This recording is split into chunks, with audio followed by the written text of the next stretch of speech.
Pues cada día aparecen más túneles conforme va pasando el tiempo. Casi 170 túneles entre Estados Unidos y México han sido descubiertos desde 1990. La mayor parte en Arizona y California. La tarea de buscar esas redes puede ser peligroso. Entonces la patrulla fronteriza dio a conocer una nueva tecnología,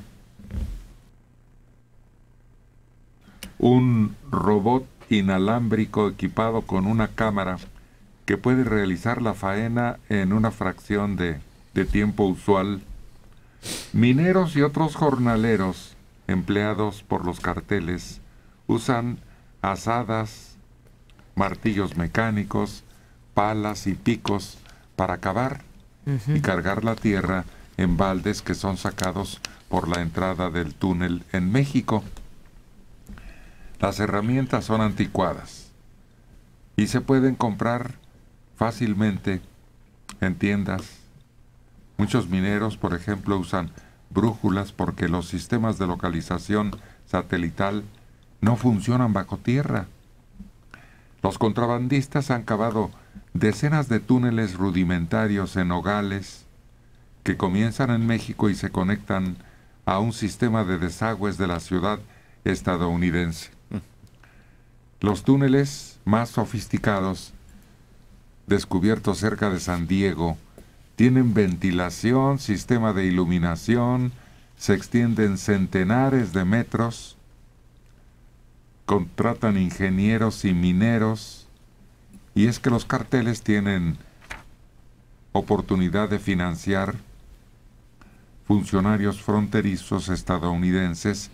Estiman que los túneles más sofisticados probablemente lleguen a costar entre 2 y 3 millones de dólares. Cuentan hasta con vías, a veces, para usar armones. Hace poco en la televisión pasaron una serie que se llamaba La Frontera, The Border, en donde había una cosa similar. En estos túneles, aparte de pasar indocumentados, pasan y traen droga.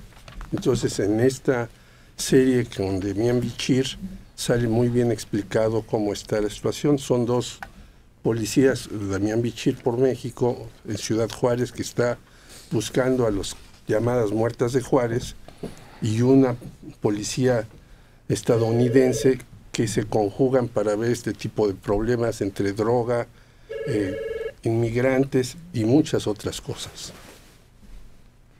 Bueno, los túneles sobre todo se dan en donde la frontera entre México y Estados Unidos no es un obstáculo natural, sino es una línea imaginaria.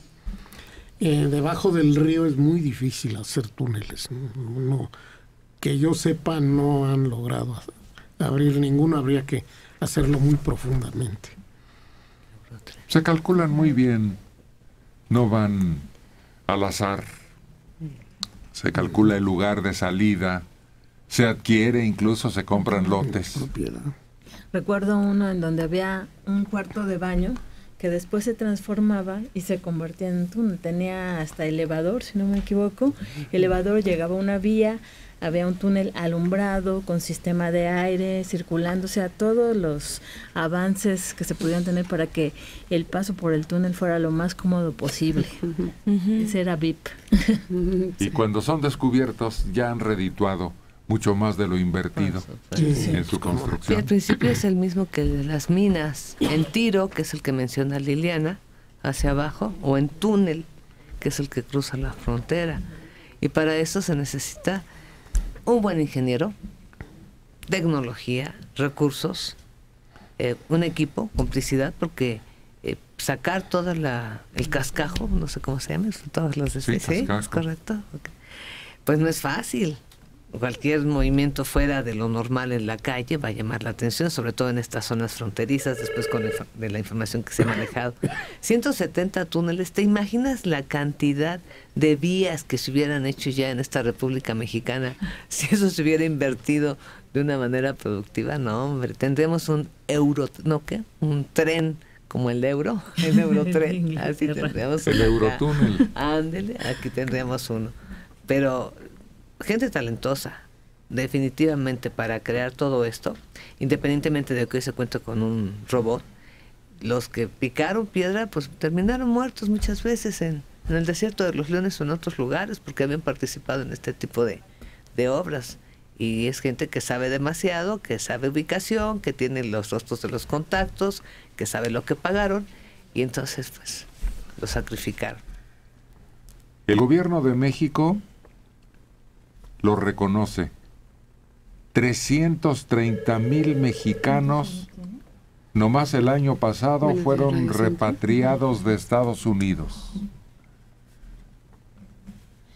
Nos habían dicho que ya no había tanto deseo de ir porque era peor muchas veces. Pero no, mira, las cuentas dicen, de enero a diciembre de 2013, el Instituto de Migración reportó que 332,614 mexicanos fueron traídos de Estados Unidos a puntos fronterizos: Baja California, Chihuahua, Coahuila, Sonora. El número de menores repatriados ha disminuido en los últimos años y recibieron apoyo para regresar a México. El presidente Barack Obama deportó a 400,000 personas durante 2012. Es que los mexicanos no iban tanto a Estados Unidos por la crisis estadounidense, que fue muy grave desde 1998. Entonces empezó a ir menos gente. Los mexicanos van a la industria de la construcción o a la agrícola, y esto había caído. Sin embargo, nos enfrentamos a que el señor Barack Obama, que todo el mundo esperaba que hiciera la famosa ley migratoria, aunque tiene un proyecto ahí, es el presidente que más ha deportado. Ni siquiera George Bush, ni padre ni hijo, llegaron a tales extremos de deportar a tantos mexicanos, porque los detienen y no les dicen si tienen documentos o no, sino los mandan, e incluso llegan a casas y dividen a familias. Esto lo dice un analista muy importante que escribe en un periódico, Jorge Bustamante. Bueno, ¿a qué se deberá? ¿Habrá una razón oculta que él pretende, como siempre ha habido pugna entre la gente de color y los paisanos nuestros? ¿Será eso lo que está en el fondo? Claro, Barack se enfrentó a una crisis que no habían visto los estadounidenses. Tú veías casas nuevas, casi regaladas. Familias enteras que fueron botadas a la calle porque no pudieron pagar, se quedaron sin trabajo. Y los mexicanos son muy trabajadores, fíjate, muy pagadores. ¿No quiere el gobierno de Estados Unidos esa gente?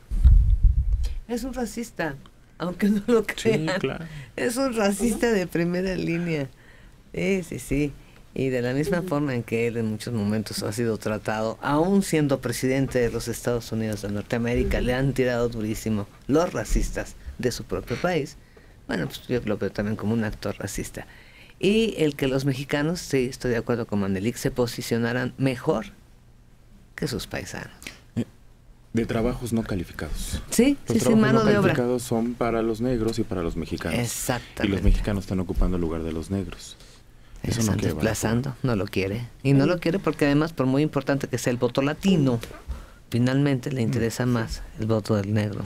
Pero por muy racista que le digan a Barack Obama, no es nada comparado como lo son los republicanos. Los republicanos son los que en los gobiernos estatales llevan a cabo materialmente las deportaciones, no es el gobierno federal.